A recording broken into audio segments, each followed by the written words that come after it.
যাই, আমি বেশিক্ষণ থাকা যাইবে না, বাবা কিন্তু সন্দেহ করতেছে ইদানি। আচ্ছা ঠিক আছে, যাও। যাই, উপহারের জন্য ধন্যবাদ দিয়ে বড় করলাম না। তারা আসি বাবা।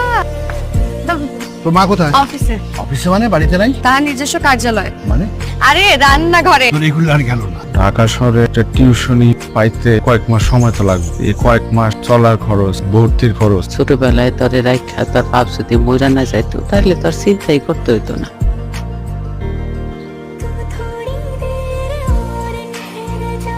বাস কয়টায়? সকাল 8টায়। তাইলে আমরা কালকে সকালে দেখা করবো, খুব সকালে। এখানে কি? তোমারে পুষাই দিই মুড়ির মোয়া। পড়তে পড়তে যদি খিদা লাগে খাইও। এইখানে 60 ইলিশ মাছ আছে, 2 দিন খাইতে পারবো। টাকা হইলে, গাড়ি বাড়ি হইলে নাকি মানুষ ভাগ্যবান হয়। ভাগ্যবান তো আমি, আমার কিচ্ছু নাই, তবু একটা তারা আছে। দেরি হয়ে যাইতেছে, যাও।